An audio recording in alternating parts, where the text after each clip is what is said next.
Hello, hello, everybody. Thank you so much for being here. Happy 12/12. I can't believe that we are less than 2 weeks until Christmas. So, thank you so much for being here. If you have any questions about the things that you are making for your gifting this year, or really anything else, if you're looking for suggestions for things that you can make as, say, a last minute gift, or for a friend or family member who perhaps has very dry skin or loves lip gloss, feel free to ask about that as well. I did want to kick off with a couple.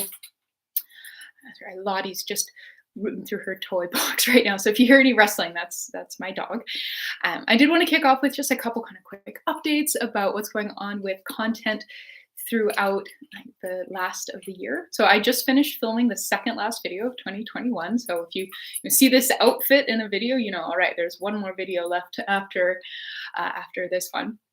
I will still be doing daily videos through the next week. So the last kind of extra video will be next Sunday. And I'm really excited about that one. It doesn't have anything to do with formulation, but I had a lot of fun filming it and editing it. And I hope that you guys enjoy it as well. So yeah, there'll be videos every single day for the next week. Tomorrow is the last Christmas formulation of this year's collection. So it is a frosted cranberry formulation that is using the glycerite that I have been making with the help of Lise Anderson over the last couple weeks.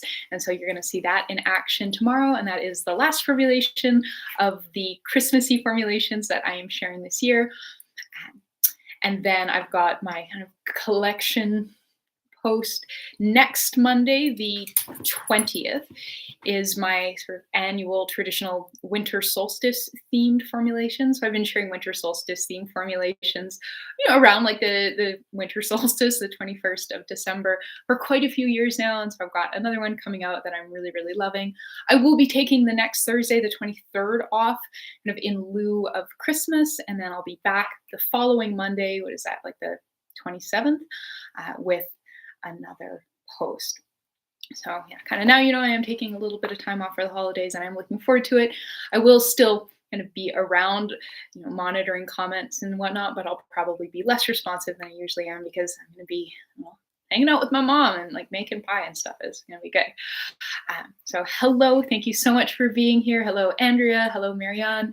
Yeah, if you guys have any questions, feel free to drop those in the comments. That is what this is. It is a Q&A.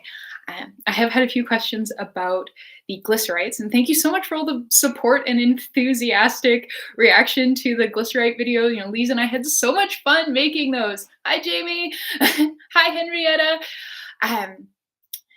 Yeah, no, I've had so much fun with those, and it's very much like, a whole new world of glycerite awesomeness. So glycerites are still very, very new to me. I really have just only ever made the one. So I'm not a great person to ask questions to. So if you do have questions, definitely head on over to Lisa's website. She's got an entire blog post that she shared somewhat recently that's got links to a bunch of free glycerite formulations that she shared and information on them. And then, of course, she also has an entire book on them. But I did have somebody ask about using dried cranberries, and I've had a few other questions about using dried mediums. So I did check with Lise on that, and it is possible, but you have to add some water, and the amount of water varies depending on the thing. And so if you try to make a glycerite with just like a dried thing, dried fruit, dried vegetables, dried botanical powders, teas, etc., and glycerin, that's not really going to work because the glycerin, is looking to pull the moisture out of the thing that you're putting in it. And so if there's no moisture, there's nothing really to. All right. Over to the chat. Hello, Veronica and Georgia and Lily from Israel and Becky from South Carolina and Furiel and hi, Zil and hi, Alanette. All right, a couple questions here. Henrietta asks if I've ever made pine tar soap. I have not. It is a thing I would be interested in, and it feels like it's very much a thing that I should do, and I should learn how to harvest my own pine tar since I live in Canada and we have a lot of pine trees, and I think that would be really lovely. So I'm afraid I can't offer any advice there, but it does sound like a really, really lovely project. Zill has asked, all my makings using the mousse medium aren't smooth. They are cottage cheese but smaller pieces. What am I doing wrong? So I have found that this can happen as well. One of the biggest things that I'll do for that is, first thing is make sure that you haven't added a bunch of extra oil to the formulation. If you remember the like the frosted cranberry matte like cheek and lip color that I shared last Monday, I did initially start making that using a pretty solid amount of castor oil and carmine blend, like the carmine that's been pre-distributed in castor oil. It's roughly a 50-50 blend. And yeah, I made some pretty like ricotta cheese looking formulations with that. I found that swapping out the dye that was mixed into the oil for a dry dye really helped. And then the other really big thing that I found to be very helpful is that silicone elastomer in varying amounts for different formulations, but that really, really helps smooth things out. When I was working on the cream eyeshadow formulation, which I just filmed the like best of 2021 video, and spoiler alert, the best of 2021 in my humble opinion is that cream eyeshadow. I'm so pleased with it. I really found that that small amount of silicone elastomer, I think is 0.25% in that formulation and more in some other ones, really, really helped kind of bring it all together and smooth it out. Some of my earlier explorations with that used silica dimethylciliate for that. And it made it into kind of like a dough, which was really interesting. Like it thickened it up a bit and did make it more uniform, but it was really doughy in a very hard to describe way. So I switched that for the silicone elastomer, and that gave it a much thicker, smoother consistency. So I would try playing with concentrations of silicone elastomer with the mousse medium to really smooth things out if you're finding that things are getting kind of chunky and unpleasant on you. And yeah, make sure that you haven't added a bunch of oil, because I do find that not only does that kind of create a bit of that like soft, fresh cheese consistency, but it will also decrease the performance of the film formers. I believe that one is a trimethylsiloxysilicate in that formulation. Very common film former. You can look it up now in the Humblebee and Me encyclopedia to learn more about it. You'll find it in tons of like liquid lipsticks, eyeshadow primers, all kinds of things. It is degraded by fat. So if the formulation that it's in has added fat, it will come off. And that's why like a lot of liquid lipsticks that get their wear from trimethylsiloxysilicate, if you put like lip gloss on top of them or lip balm, it decreases the wear time. So yeah, silicone elastomer, remove any oil that might be in the formulation. Alanette has asked about making bath oils. So I have shared a few bath oil formulations, but gosh, yeah, it has been quite a while. The general gist of a bath oil is that it's mostly oil with a small amount of a bath safe, something that smells nice. And examples of things that are not bath safe, or just kind of generally think about all the sensitive parts of you that touch bath water, and then sort of think, would I want cinnamon on that? Would I want menthol on that? Would I want like ginger on that? Anything that's like really warming or really cooling, you're gonna want to not put in a bath product, because just, oh yikes, like I'm getting a little bit squirmy thinking about like a nice warming cinnamon bath. No, thank you.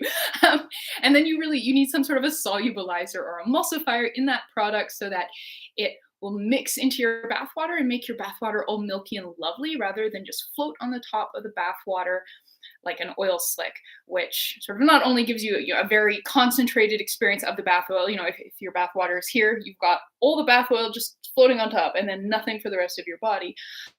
But also means that when you drain the bathtub, it will go down the drain, or at least it will mostly go down the drain, and won't just coat the sides of your bathtub and create like a serious, serious slipping hazard.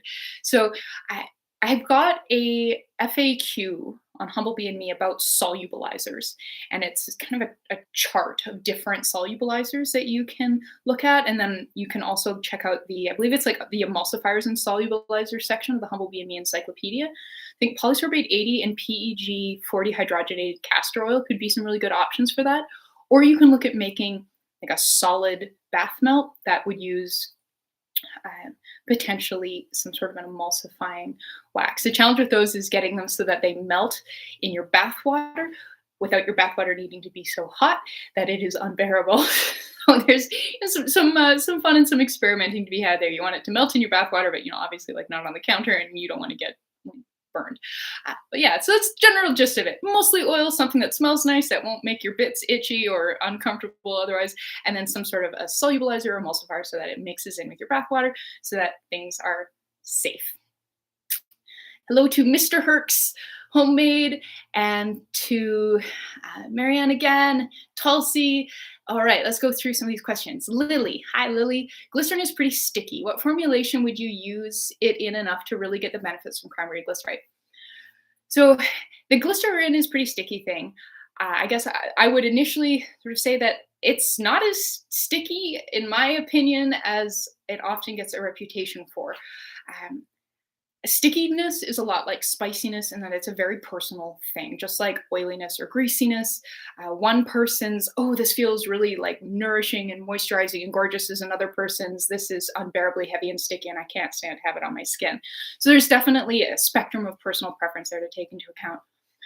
I shared a formulation at the beginning of 2020 that uses 30% vegetable glycerin, that was inspired by a La Roche-Posay product that also uses 30% vegetable glycerin, and I really like it. Like, I don't find, like, it's definitely not at all sticky, but it's got a little bit of tack to it, but I don't find it to be problematic. And this again can be a very, very personal thing. So I like, that's 30% vegetable glycerin in a leave-on lotion, and I would think that that would be more than enough to notice and get the benefits of a glycerite.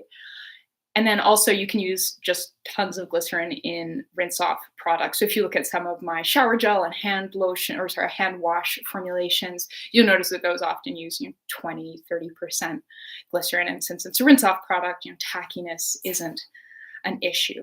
So those would be a couple. I did a strawberry rose like body glow serum, which was inspired by something that I learned in my Formula Botanica coursework. That I remember looking at it and having the same thought that I some kind of Lily's come from, being like, oh my gosh, that'll be like so sticky, it'll be unbearable, because it was kind of a body serum that really focused on humectants and contained a lot of vegetable glycerin. And I remember thinking like, I'm gonna glue myself to my furniture, but I made it anyways, and I actually really ended up loving it. So yeah, I think if you search like strawberry rose at humblebeeandme.com/search and scroll through, you should find a body glow serum, and you can kind of read through that and check out some of the comments as well. And definitely check out the comments on the moisturizing repair cream that I shared too. Because yeah, there's like some people being like, oh my gosh, 30% glycerin, are you mad? And it's like, it's really good. So give it a try. I love me some vegetable glycerin, and it's not as sticky as I thought it was. Mr. Herc's Homemade has asked, I'm making my first goat's milk soap this week, full water replacement, and I have frozen it. Any other tips? I haven't made a lot of milk soaps, and when I do, I usually kind of cheat and use powdered milk. The challenge with milk soaps that you will sort of encounter first is that milk, when it is heated, the sugars in it can kind of caramelize, and so the water, or the milk, sorry, can kind of become a caramel color. So if you don't want that to happen, you need to work quite slowly, adding the sodium hydroxide to the milk so that it never heats up too much. If you are finding that it feels like it is getting too hot and you're noticing that the color's starting to shift, try putting your jug in a ice bath. Or if it's snowy outside, just take it outside and set it in a snowdrift and slowly add your sodium hydroxide. Of course, following all safety procedures, make sure you have your gloves and your eye protection on and all that. And don't leave your sodium hydroxide solution outside where like a bird could get into it or something. But yeah, that just keeping it cool and going really, really slowly to incorporate the sodium hydroxide into the milk to help prevent it color shifting from it heating up too much. Furiel is asked, when using fresh fruit to make glycerites, is a preservative needed? And if using dried fruit, what percentage of water is needed? So I don't have great answers for this other than a bunch of it depends, and I've made one glycerite, so I'm really not a great person to ask. So definitely check out Lisa's website. In all of the videos that we've done together, I've included links to her website and her blog and some relevant posts from her, so definitely check those out. I know that with fresh fruit making glycerites, a preservative can be necessary. It depends on the fruit, and the glycerin and like the ratio between the two. Glycerin is a humectant and it helps lower water activity. And if water activity in a formulation is lowered enough, as it is in honey, the sugar in the honey lowers the water activity, then it becomes a self-preserving formulation. But there's sort of that, there's is it enough? And I've made one glycerite, so I really don't have a lot of experience with this, but I know Lee's does, and she's got an entire book on it. And then for using dried fruit, what percentage of water is needed? I have no idea. I have not done this. I know from asking Lee's that it is possible and can be awesome, uh, but I've never done it. So I assume it's a bit of a quagmire of it depends, as many formulation questions are. Hello, D from Ventura, California. I hope it is warm and lovely down there. Marianne has asked, would you decrease the amount of glycerin when you put in a glycerite? Probably, honestly, I'd probably just swap the glycerin in a formulation wholesale for the glycerite. That would be my first, like, let's test it and see how that goes. The formulation that I'm releasing tomorrow does not have any isolated glycerin in it. It only has glycerite. Tulsi has asked, is it safe to use baking soda in formulations like bath bombs? Yes, it is safe because it reacts with the citric acid, and so then it is neutralized. You wouldn't want to put a big scoop of citric acid in your bathtub either. The full body acid peel, do not do that. So no, they react and neutralize each other. And is there any substitute for baking soda in bath bombs? Nothing that I know of, especially nothing that would be as readily accessible and inexpensive. Veronica, do you ever make moisturizing creams for the face? Yeah, I've made tons of them. So if you go over to humblebeeandme.com, it's so much easier to find my formulations because I have a lot more ability to organize and sort and collect things over on humblebeeandme.com and to cross-link things than I do here on YouTube. So if you go to humblebeeandme.com, right in the main menu at like the top of the website, one of the menu items, which I think is roughly in the middle, says recipes. If you click on that, you get a great big drop down and it's sorted by like body, face, makeup, home, like hand, like I'm forgetting most of the categories apparently, but one of them is face, and then underneath face is like facial moisturizers. So click on that and there's tons of options. And then also, wink, wink, nudge, nudge, stay tuned for tomorrow's formulation. Kimberly, I'm obsessed with warming face masks and I've heard that it can be DIY'd with zeolite clay. Have you ever tried to make a self-warming mask before and any challenges you foresee? So I have definitely made things with zeolite clay before. I don't find that it is in and of itself naturally warming.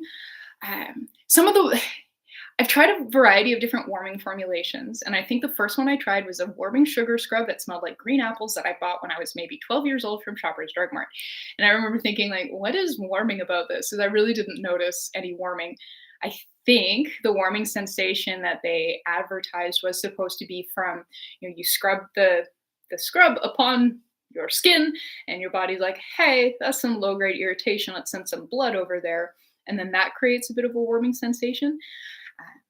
And I would assume that you can get a similar sensation with a face mask, because again, it does stimulate circulation. So the blood going to the area will make it feel a bit warmer. Some other things that I've seen for warming formulations, kind of in a more Pinteresty realm of things, is including warming essential oils. So things like cinnamon and black pepper. And the reason those essential oils are warming is the same reason as like your body is like, hey, that's kind of irritating. Let's send some blood to the area. I would really not recommend taking like that angle, the warming essential oils, and especially in a face mask, because that could be really, really irritating. Yeah, I'm afraid that's pretty much the limits of my thoughts on that. Yeah, I think I think the warming sensation would mostly be from increased circulation rather than some sort of exothermic, so heat releasing chemical reaction in the product. Take me back to chemistry, high school chemistry class. Let's see here. Liz has asked, on aloe vera 100 times versus 200 times, if the recipe calls for 200 and you only have 100, you double up. Yes, that is absolutely it. You would So just to give a little bit of context, when you buy aloe vera, you can buy it in a lot of different formats, and one of the formats you can get it at that for cosmetic formulation that's very cost effective is buying it in a really concentrated powder. I have a 200 times concentrated water soluble aloe vera. I bought this eons ago. I got like 100 grams of it, and I'm still working my way through it because it's so concentrated that you really don't need very much of it.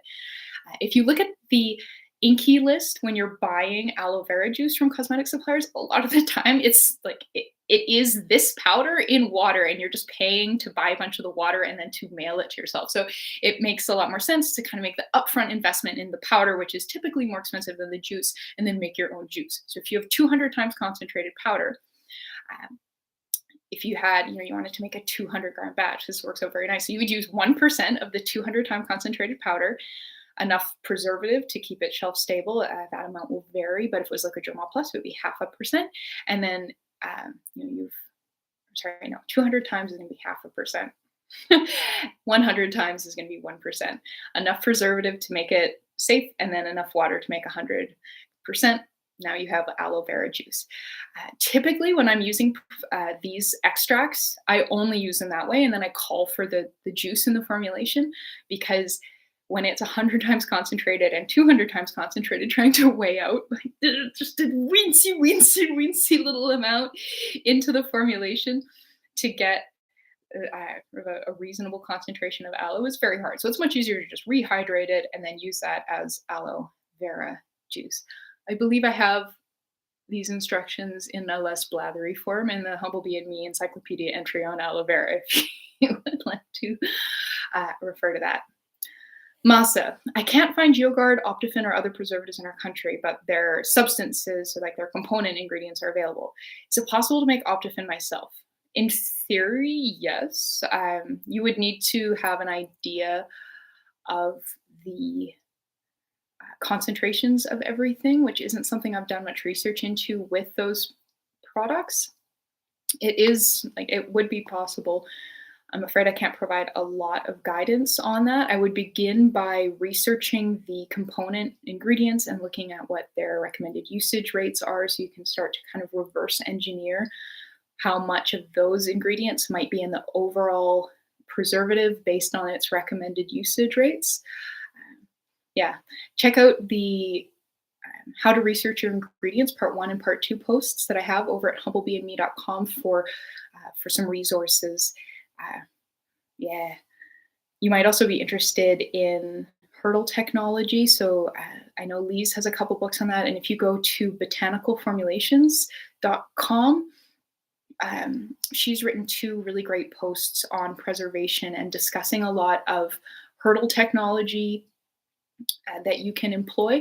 And so hurdle technology might be something that you are interested in learning and pursuing because it's the self-preserving formulation, right? That you see with like Lush sells a lot of self-preserving formulations. And I did one, I think back in 2020, a self-preserving Satsuma body wash that was based on a Lush formulation that contains enough glycerin in it that it lowers the water activity of the formulation enough. But combined with the pH and the surfactant content, it is shelf stable without a preservative. So that might also be an angle to pursue. Let's scroll back up here. Hi, Persephone. And Zill's asked what my favorite winter beverage is.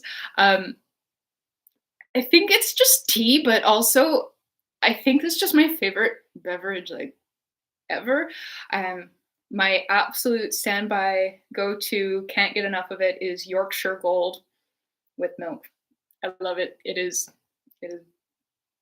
I never want to be without my lovely milky tea. I do enjoy some lovely mulled wine. Hot cocoa is always great. So Braca, who you've probably heard me rave about their products before, they sent me a complimentary set of their new food grade chocolate lovers assortment, and it includes cocoa mass, which is kind of like cocoa butter that hasn't had all of the fat taken, or sorry, cocoa powder that hasn't had all of the fat taken out of it. And I melted that into some milk with some sugar and made that into hot cocoa, and it tasted so expensive and gorgeous and delicious. And yum. Hello, Evan from Cape Town. Furial, is there something new that you will be working on for 2022? Oh, definitely, always.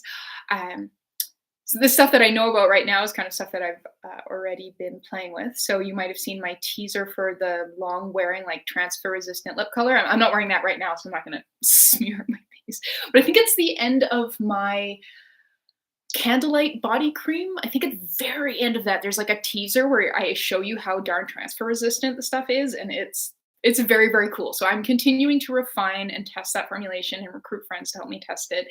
And I'm pretty stoked about it. I have been working on a Be Better of my Burt's Bees dupe. This is something that, like, honestly, I think one of the first like 5 posts on Humblebee and me is me being like, this is better than Burt's Bees formulation for lip balm, which sort of in hindsight I was like, man, I was awful sure of myself all the way back then when I was a newbie. Um, and so I recently had an opportunity to sort of try some Burt's Bees again. And I was like, I should really go back and like try this again. So I've been sharing more information actually on both of these projects with my patrons. There's some exclusive videos on that. So if you want to learn more, check those out.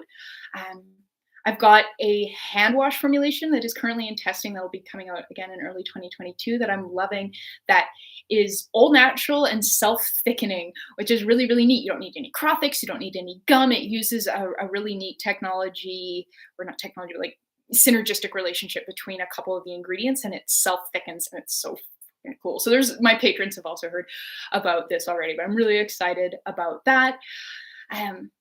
Yeah, I always kind of get a bit of a backlog of ideas when I'm working on Christmas formulations, because the Christmas formulations for the notion of gifting and keeping on theme, it keeps me sort of fairly focused, and that's when my brain's like, hey, what about this? So yeah, definitely want to play with more hair care formulations. Yeah, there will be heaps of more stuff that I'm working on for 2022. Do you believe in DIY aloe vera powder from Marcia? I suppose I believe in it. I think it's probably just more trouble than it's worth.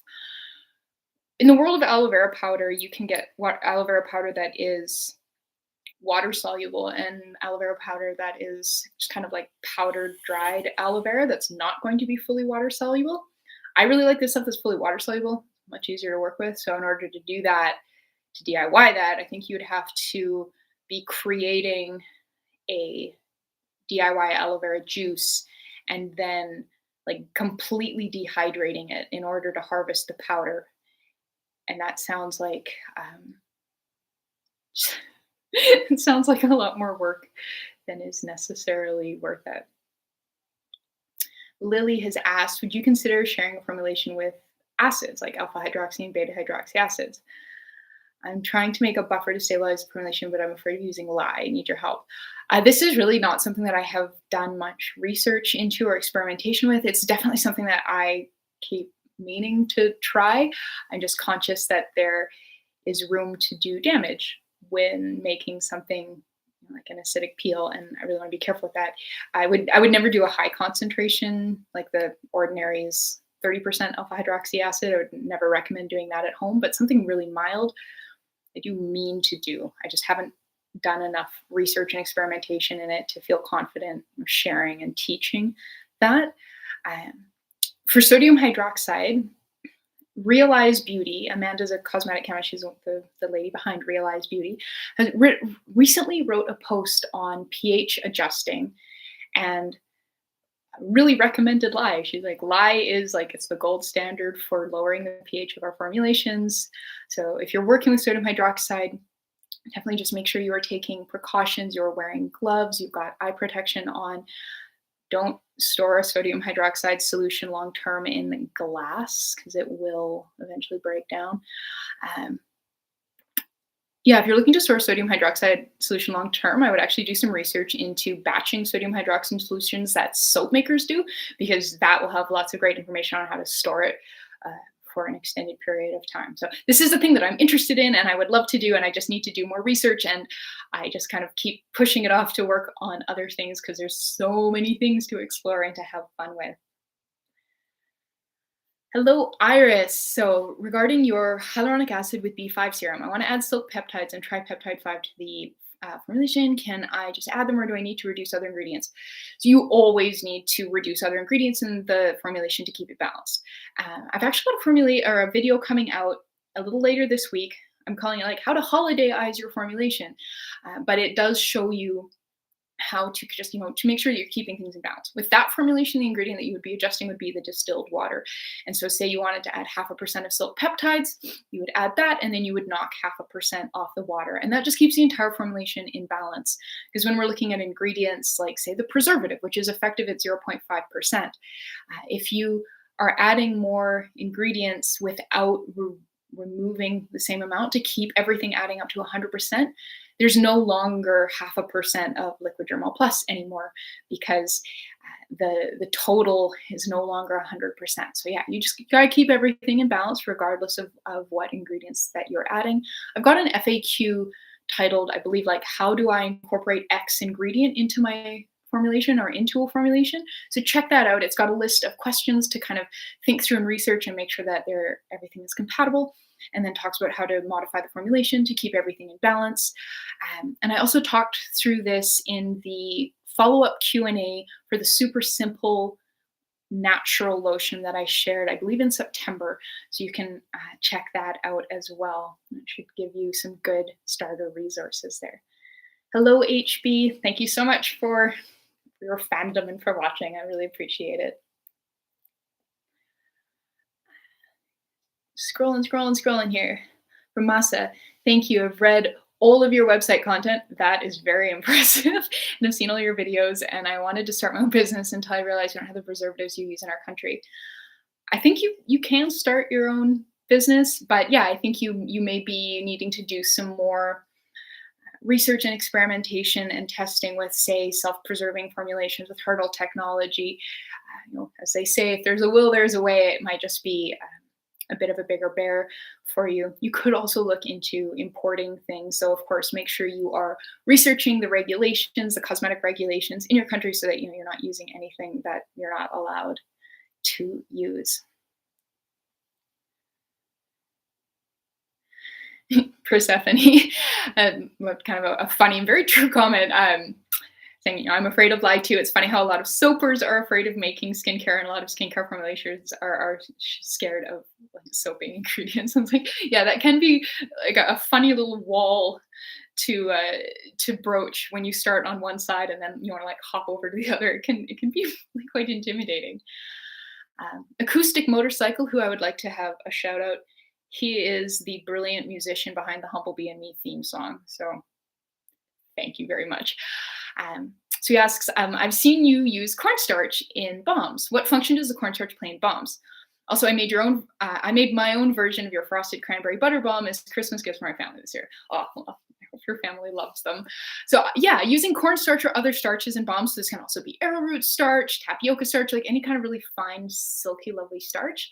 It reduces greasiness.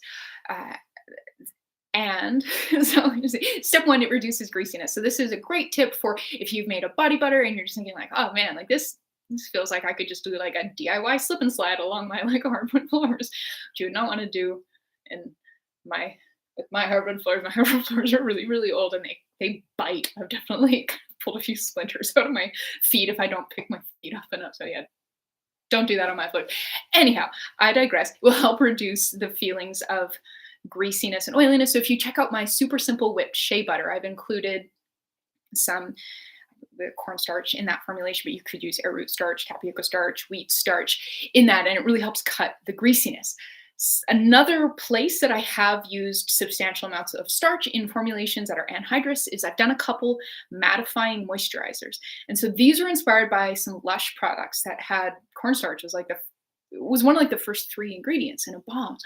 What? And you read the reviews and people are like, this makes my skin look amazing. So I tried it, and I've done a couple of these now, and it makes your skin look amazing. Like the comments on the first one, which I believe is a sea buckthorn one, people are just like, Marie, my pores are gone. I don't know where they went. If you found them, you can keep them. This stuff makes my skin look incredible, and it's got the most amazing like matte kind of skin feel. Feels very like velvety, really mattifies the complex, like it's really, really neat. So those are two reasons to put starch in anhydrous products. I've done it a few times in like in different ways and combinations, and you can use different starches. And oh, it's a very good time, and it's just is really neat. The skin blurring thing I was super not expecting. I was like, oh, what a fun little magic trick. Mira, where can I buy those spatulas? There are links if you go to the recent collection of there's two videos and then the two partner blog posts on DIY equipment for new formulators. There's links to the spatulas in that. I believe they're in part one. I think they're like the second thing on my list of like stuff you definitely need because oh my gosh, do I ever love my spatulas. They are the Fox Run. No, Norpro. They're the Norpro icing spatula. So if you search for that, you should be able to find them. It is those spatulas. I have tried other icing and jar spatulas and they don't measure up. It's those like those spatulas or those spatulas. And so you might be able to find them at a kitchen supply store or something. If you can find if you can find a shop like a kitchen supply store in your city that sells Norpro products, I would think they would be able to order them in for you. And you might as well. If they're like the minimum order is like 12, you're like, yeah, sure, like let's do it because a dozen of those spatulas. That sounds like a really good time to me. Let's see here. Why Dawn Gilpin has asked, how do you put fragrance oil percentage in body butters? So this is covered in an upcoming video. It's coming out, I want to say on like Tuesday. I'm pretty sure it's Tuesday. And it's the how to holidayize your formulation. So this is very similar to what we were talking about earlier, where you got to keep everything in balance. First thing with fragrance oils, research the fragrance oil, the specific fragrance oil that you're looking at working with, and make sure that you know what its maximum allowable usage level is for the type of product you're putting it in. So if it is a leave-on product, it will have a different usage rate than a wash-off product. I know, was it Wholesale Supplies Plus really, really clearly lists this out, but all suppliers that are reputable and sell fragrance oils really should be giving you this information. It might be in like an extended downloadable PDF, and it might just say if for category like 1, 2, 3, 4. You can then Google to figure out what on earth, an if for category 1 product is. Those usage rates will usually be very high. They will usually be substantially higher than anything you would ever want to use in, like sometimes it's like, you could put this at like 40% in soap. And like, if you put that at 40% in soap, your neighbors like 3 houses down will probably be able to like, so-and-so must be taking a shower because like you can smell it. It is so strong. So you don't need to use that much. I usually use like 0.1 to 0.3% fragrance in most of my products. And then in a body butter, because that's what we were talking about. Yes, you would be just notching down the like most prevalent liquid oil in the formulation to keep that in balance. So if you added 0.3% of your fragrance oil, you would take off 0.3% of the most prevalent liquid oil in the body butter, goes in the cool down phase. And yeah, just make sure you are following those IFRA recommendations. 0.1 to 0.3% should be fine for most fragrance oils, but some fragrance oils are not actually made for body. They're made for like candles and room sprays, and they can have either like 0% usage levels for body products or just very, very low. So just make sure you are checking for the individual fragrance oils so that you are keeping everything safe and lovely. Zill has asked, when you decide to buy something like a lotion or makeup products, what things do you do to determine if it's worth buying? I do like to look at the ingredient list and get a feel for what's in there. Like for instance, I would never buy the Josie Moran argan oil because I think it's like $30 an ounce, and I know I can buy like half a liter of it for $30. So that's not worth it to me. I do like to read reviews on the products too, because sometimes you'll look at an ingredient list and think, like that's so simple, I could absolutely do it. But sometimes it's deceptively simple, and it's really nice to try the product and see how that deceptive simplicity of the ingredient list has kind of manifested in a product that people really, really like. I do have perhaps slightly different criteria than most consumers because I have the ability to purchase things for research and then write them off as a business expense. But yeah, no, I would say looking at the ingredient list, reading reviews. If a friend that I trust has, really enthusiastically recommended something, I'll often be more likely to try it. Or if, yeah, like if somebody's reaching out and like, this thing is so cool, you should try it, and you got to try it to believe it. Like that'll probably probably sucker me into placing an order. Actually, one of the things that I ordered most recently, and my patrons know about this already, I'm working on a mascara inspired by the way mascara was made like 100 years ago. And so, and when I say 100 years ago, I keep thinking like, oh, is that like 1895? It's like, no, no, that was 1921. Gosh. Yeah, a 100-year-old mascara formulation. That's sort of a soap-based formulation using stearic acid and triethanolamine. And I made some, and it makes my eyes feel like they're on fire. So I ordered some from the company that, or from a company that makes it, that gets really good reviews on it, so I can test the pH of theirs to see like where it falls, because I obviously eyeballs on fire is not a desirable characteristic in mascara. Um,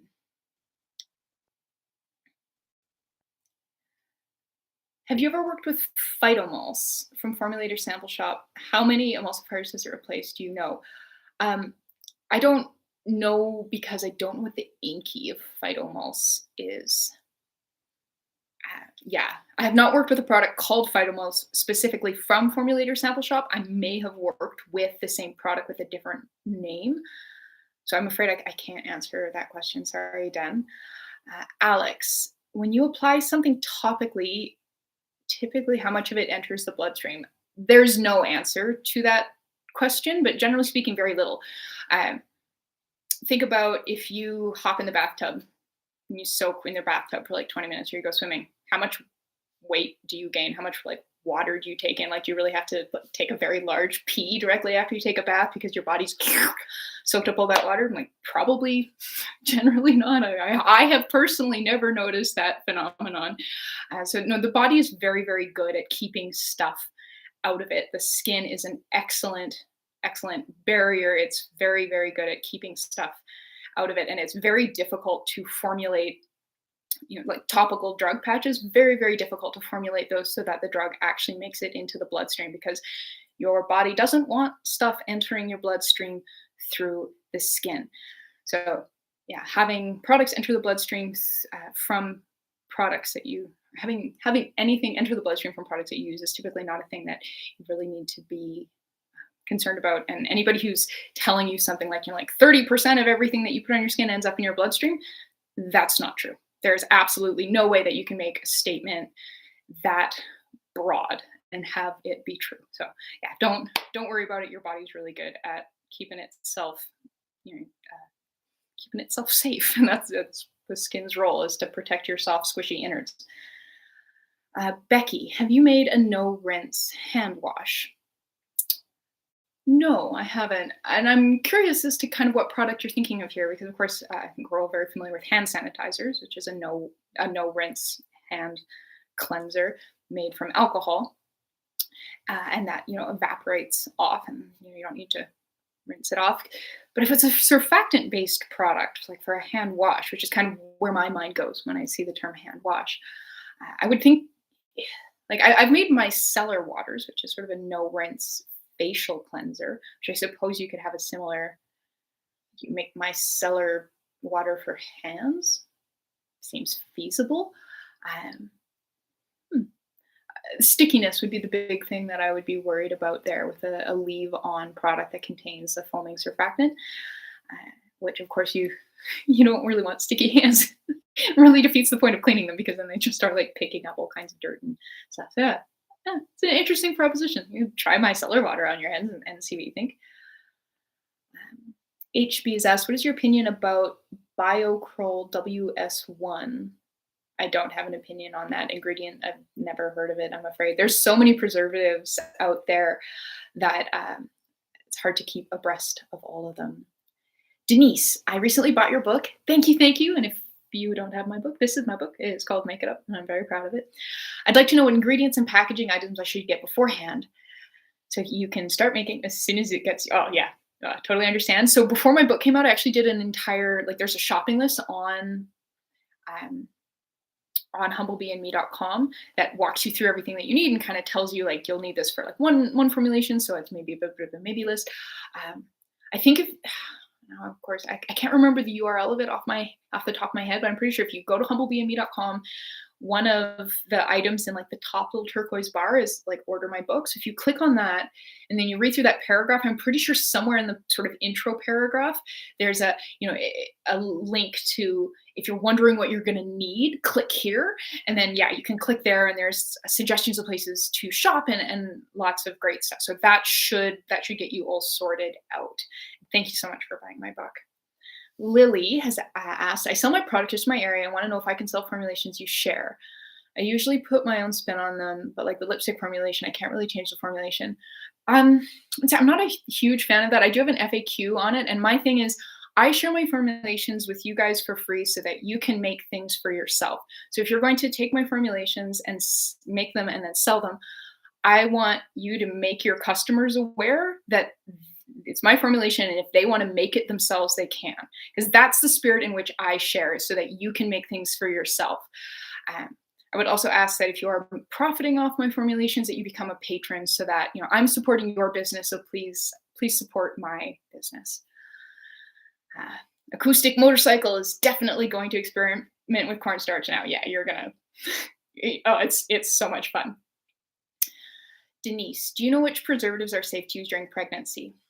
I don't think I've ever read in an MSDS sheet or in documentation that something's not safe to use during pregnancy, but I am not a doctor. I am not an expert in this. I would absolutely ask your doctor.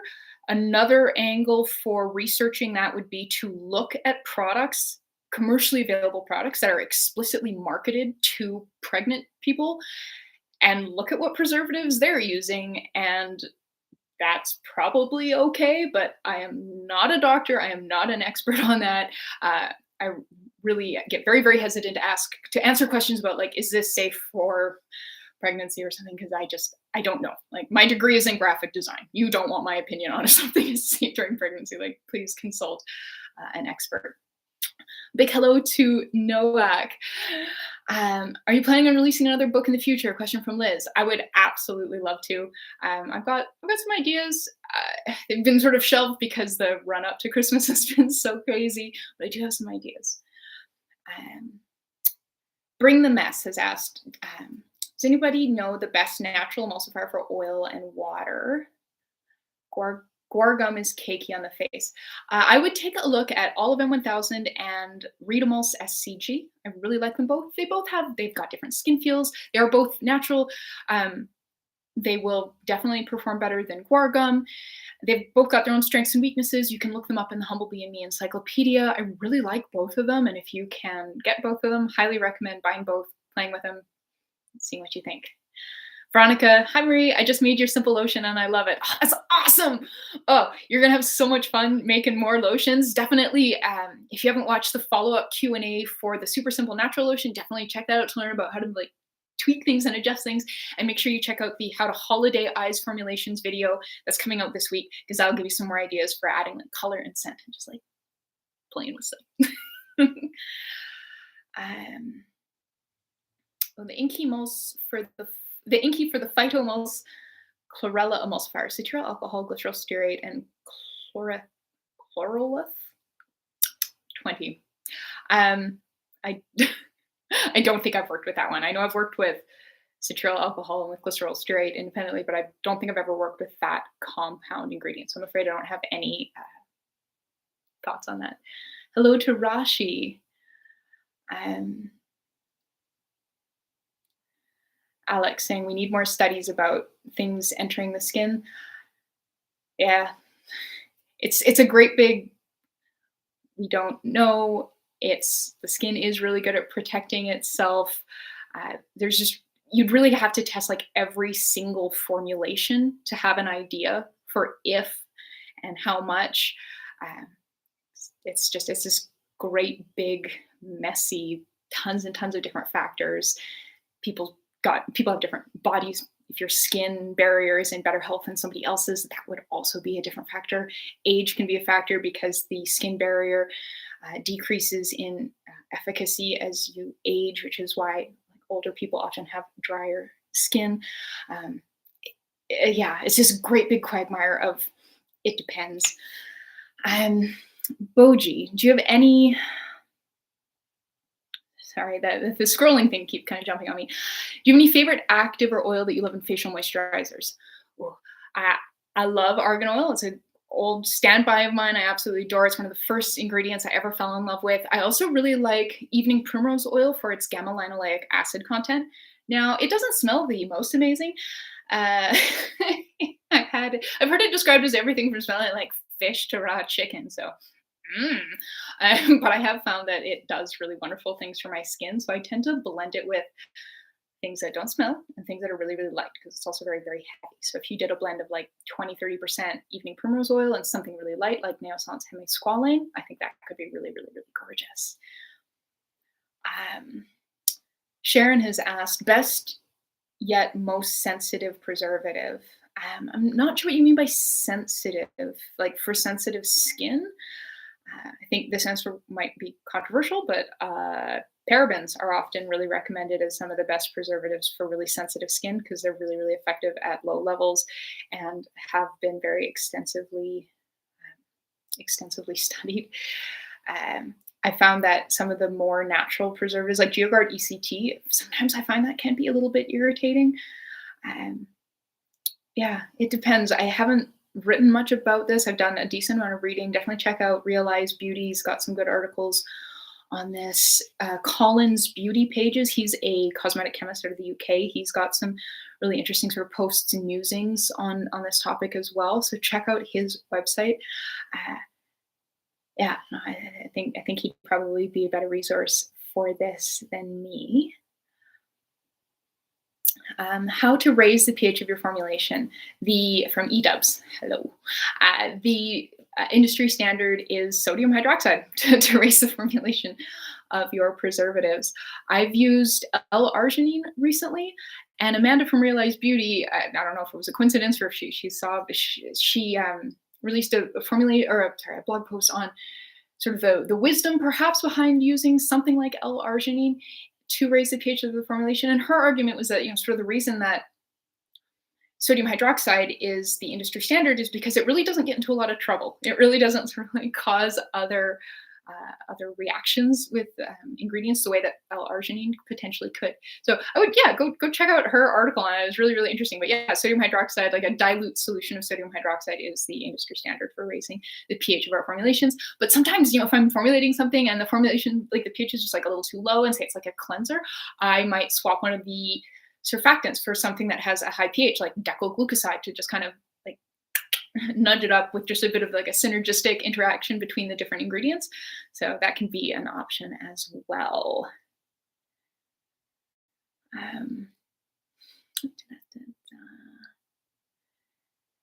Which preservatives would you recommend that fall in line with being alkaline and vegan? So I don't think I've ever found a formulation or a preservative that's not vegan. Alkaline formulations or preservatives that can be used in alkaline formulations. I know Liquid Germall Plus can. If you go to humblebeeandme.com/preservatives, I made a table of a bunch of different preservatives there and just collected the information that the suppliers provide about them, just put it all in one place. And one of the columns is like pH range. So you can kind of go through that and see. Most preservatives don't perform super well in basic environments. Most of them do prefer acidic environments, which is great because our skin also prefers an acidic environment. And Jen has suggested Set-Aside A for an alkaline preservative. So thank you, Jen. I have not worked with Set-Aside A, so I can't provide any sort of personal experience there. Can we use fresh juice to make body butter? Which preservative would you suggest? So this kind of falls into a maybe it depends, try it and see. If you were going to use fresh juice, I would be recommending that you included a lot of other hurdle technology as well. Something to, you want to make sure that the pH was in an optimal place to make life as hard as possible for microbes. You would want to be including ingredients that would be really lowering the water activity in the formulation. You'd want to make sure that your GMP was absolutely impeccable. And then you'd really just have to try it and test it and see. It's not something that I usually do. I'm not saying it's impossible, but yeah, it's going to be a try it and see and give it its absolute best chance of success with employing as many hurdle technology strategies in the formulation as possible. Lily, I tried making a BB cream type thing, but haven't succeeded. Any tips? Yeah, my tip would be to buy my book. There's an entire bunch of information in here. Let's see, I can pull it down. This is real life. Da, da, da, da.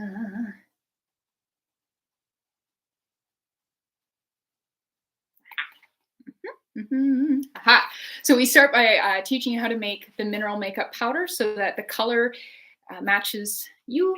I provide a bunch of starter blends that I worked with a bunch of different women to develop these. And then there's also an entire double-page spread of tips on color blending. And then once you've made this mineral makeup, there are formulations both in the book and on the blog to transform it into all kinds of different things. So I've got in here, there's like a liquid foundation and concealer, and you can make them different strengths. You can also do it as a powder, like a Bare Minerals powder. And then on the website, I've created and shared some formulations that use a broader array of ingredients than the book uses. Because with the book, I was trying to keep the ingredient list fairly short and accessible. And on the blog, I have fun. So yeah, there's a bunch of different formulations on the blog as well. Yeah, if you go to humblebeeme.com, click into the drop down and go into like face makeup, there's a bunch of different foundations and stuff in there that you can play with.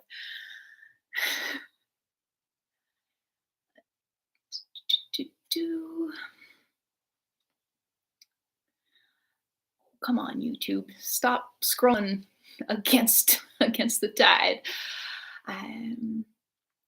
E-dubs. From the last live, somebody asked about citric acid and water solutions. You need to add a preservative to a 50-50 blend.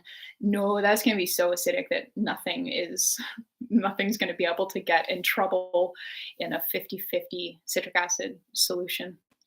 So you should be okay there. I would be remaking the solution probably every couple weeks. But yeah, that's way too acidic for anything to have a party in. What's the proper usage rate for emulsifiers? It varies. It varies on what you're making, on what you're doing. It is typically as a ratio or a percentage of your oil phase. So if you check out, you can look them up in the Humblebee and Me Encyclopedia, and I will always provide recommended usage rates there for the entries on all the ingredients. So yeah, that's totally free. A really awesome, I'm very proud of it, resource. So please look them up in the Humblebee and Me Encyclopedia to get an idea. But a couple years ago, I think it was at the end of 2018, I did a YouTube video and a blog post on formulating with spreadsheets. And you wouldn't expect to find this there, but I do show you how to calculate the amount of emulsifying wax, NF, Polo wax, all of them 1000, sort of those more standard thickening emulsifying waxes. They're generally somewhat interchangeable and have similar usage rates. So yeah, there's information in that on how to calculate it out. And yeah, but a lot of it is just scraping like, it depends.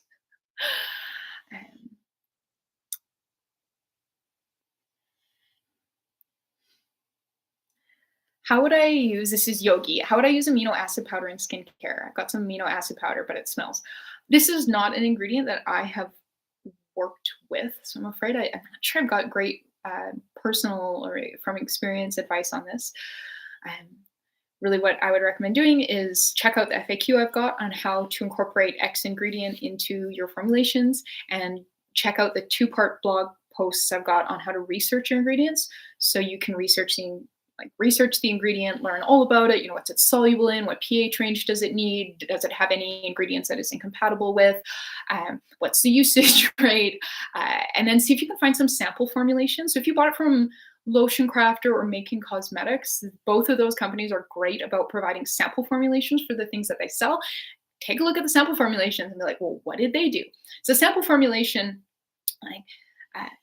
how Kraft or different large food conglomerates, when they release a new canned soup or whatever, there's a recipe on the can or on the box, or oh gosh, this is reminding me of my ketchup currently right now from Heinz. There's a thing on it that's trying to get you to make cake out of ketchup.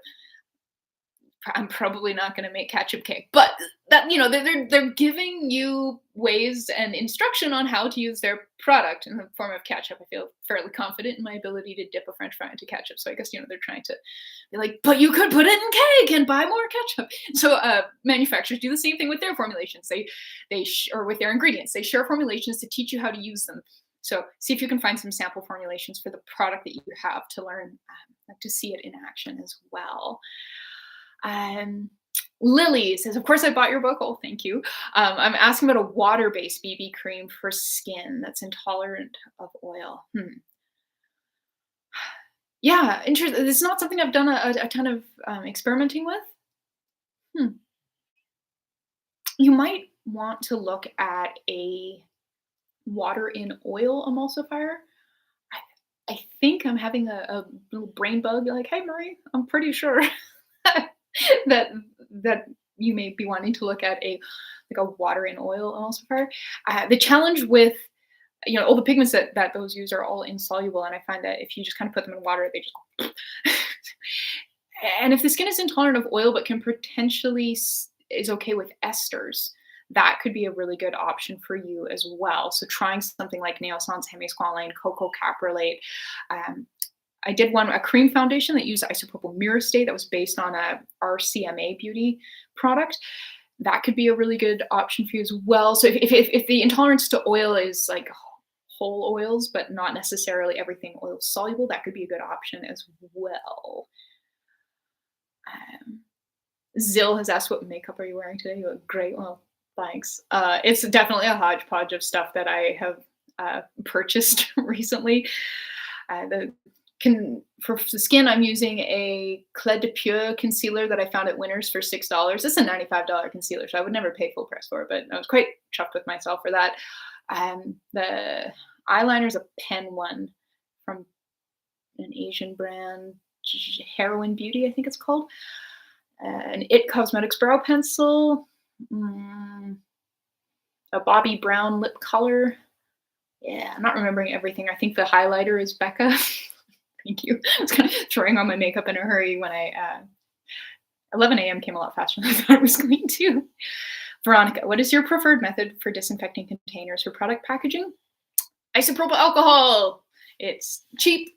I'm clumsy enough that I don't like using bleach solutions because I don't want to ruin my clothes again. Isopropyl alcohol and or just like the dishwasher works really, really well. My dishwasher is nice and hot, so gets things nice and clean. Jen, there are some amino acid surfactants I've come across. Oh yeah, I have a few of those. Silk one, I believe, and oat as well.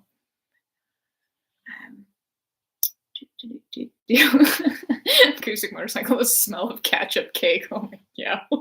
Barfing emoji. Yeah, I'm right there with you. I looked it up because I was like morbid curiosity. I did look it up. I think on all recipes, the recipe is there, and the reviews were sort of like, this kind of tastes like it's a spiced cake. Apparently, it's got like cinnamon and ginger and allspice. And I'm like, well, it mostly tastes like spices, and it's an interesting cake. And the reviews were kind of split. Some people were like, this is amazing. I never would have thought. And other people are just like, oh, you know.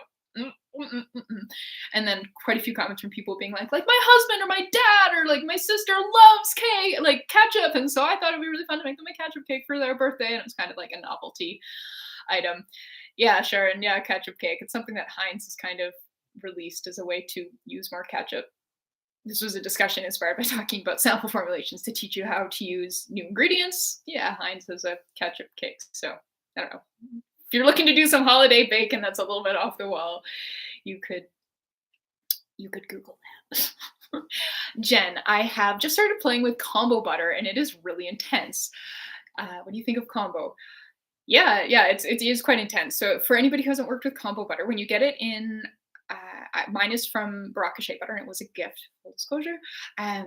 It looks like a bag of blackstrap molasses. Like it's really, really dark. And it honestly has a bit of a molassesy smell to it as well. So as with all ingredients that have a really strong smell, I find it is best to work with that smell than to get into fisticuffs with it. I remember some of the very first formulations that I made, I used a lot of shea butter and I would try and just like, I'll just cover up the shea butter with like a lot of essential oils. And what I ended up making was a product that smelled like shea butter, plus a bunch of essential oils that undoubtedly had a much higher concentration of essential oils than is really advisable for skin safety. So yeah, you're gonna want to work with the combo butter and the molasses smell. I find that it works really well with sort of more herbal scents and earthy scents. So I shared a formulation that used it was a blend of combo and shea, and I do find that those combo butter and shea butter do work really well together because they're both nice, quite like earthy. Um, I put patchouli, dark patchouli essential oil in that formulation, and that blend worked really, really well. So again, the deep, dark, lovely mustiness of patchouli. Yeah, it worked really, really well. One of the things that I'll do when I'm trying to figure out if something's going to scent blend well is like you kind of have like a dish of your butter and your open bottle of essential oil and just kind of like waft and try to get an idea for if they're going to play nicely together or if it's just going to be like lavender scented dog poop bags. Jen has asked, do I strain it and use less or more in the formulation? I haven't strained it. I haven't really worked with it all that much. Straining it could definitely be an option, and I do tend to err on the side of using less rather than more. I've got that one formulation on humblebeeandme.com, so if you just type in combo, it should be really the only thing that comes up, so you can see how much I used there. Bye, Jamie. Thank you for tuning in. Jen is back to combo. Jen is said patchouli is a great idea. Maybe blend some lemongrass. Yeah, I think that could be really nice. Like the brightness from the lemongrass could do a really good job of kind of counterbalancing like the earthy weightiness of the combo. Netrook, isopropyl alcohol for disinfecting. I use 91%, but heard you say in a video that you disinfect with 70. Does it matter which I use? Shockingly enough, it does actually kind of matter. I learned this from a friend of mine who was studying to be a doctor. You do need to meet a minimum threshold of alcohol content. I'm blanking right now on if it's 60 or 70%, but like let's go with 70 for now. The 70% alcohol works as a better disinfectant than like the 99% alcohol because it stays like it's slower to evaporate, so that the contact time is longer. It's also like, just sort of better bang for your buck, right? Like you stretch out the isopropyl alcohol. I buy 99% isopropyl alcohol from Costco in a 4-pack and dilute it with distilled water to make my own 70% solution, with a bit of cross multiplication. And that doesn't need a preservative, obviously, because it's got a really, really high alcohol content. Deborah. Hello, Deborah. Thank you so much for tuning in, and thank you for your kind words. You're making me blush here. Marcia says that Baraka describes combos being easily absorbed into the skin. I would say it's not as greasy as some butters, but it's not as lightweight as something like mango butter. But again, this like easily absorbs into the skin, kind of falls in there with like greasiness and stickiness and tackiness. And if something is rich or if something is oily, it can be a very personal thing. So it could very much be that the person that wrote that description really like that was their experience with it, and that's how they perceived it. Yeah, it's really hard to. Like those are very, very subjective and personal perceptions of experiences with ingredients.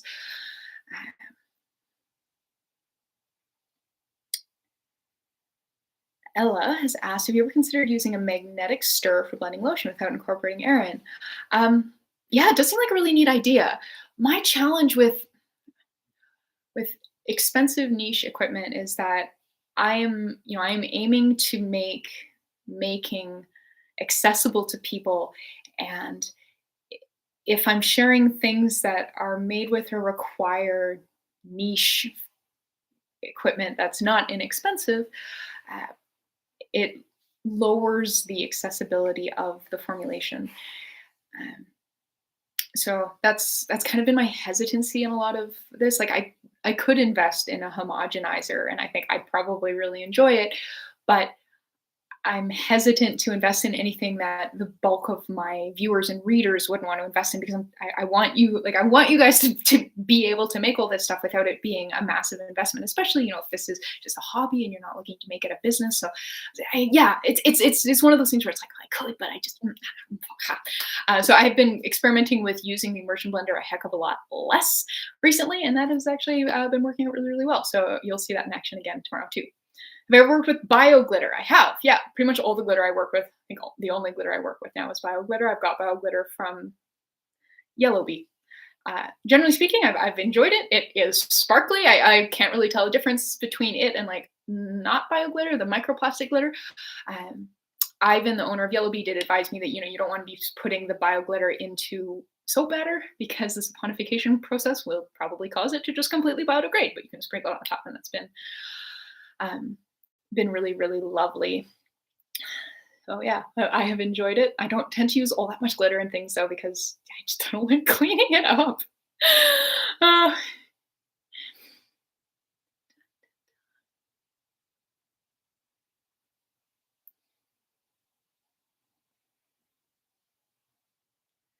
which do you prefer to use to facilitate emulsified body butter spreadability between C12 to 15 alkyl benzoate? I'm assuming that the alkyl benzoate part, it just says C12 to 15, or isopropyl myristate. It depends. I think generally speaking, I choose C12 to 15 alkyl benzoate over isopropyl myristate in most, in like in many cases. Isopropyl myristate is often easier to get. I believe it's cheaper. So kind of it depends. Sorry. But generally speaking, if you were just sort of say like choose one with no context, I would generally choose C12 to 15 alkyl benzoate over isopropyl myristate. I just find it's a little bit lighter. Like isopropyl myristate has this really interesting skin feel where it is lightweight and helps reduce greasiness in formulations, but it also has like a lightweight, oily feel to it. Like it's a fun little kind of quagmire of interesting. Let's see here. And I think Persephone's question here is going to be our last question because it's been over an hour and this has been a lot of fun. But I'm going to go make myself some waffles after this because it's Sunday, man, and waffles are great. So Persephone's asked, any favorite new ingredients or new to you that you can recommend? So I'm working with a new to me film former right now. Acrylates and octernolates copolymer. I got it from Making Cosmetics. That is really, really neat. That has been going into a few different cosmetic formulations. So if you're interested in long-wearing cosmetics, you might want to look into that. What else have I been playing with recently? Got so much like Christmassy making on the mind. Glycerites, obviously really enjoying playing with those. Man, I feel like I'm just mind blanking here. I've got a lot of ingredients in my pantry that I got this year that I haven't done a bunch of research into to learn how to work with them. And that's usually the point at which I get really excited about things, is when I've done the research. So I'll definitely, there will be new and exciting things, but yeah, I've been a little bit preoccupied. Okay. One last question from eDubs about color blending with a coffee grinder. Manual mixing is not really enough. No, not unless you've got like a ton of time. I think you could, if you really wanted to like go to town with a mortar and pestle.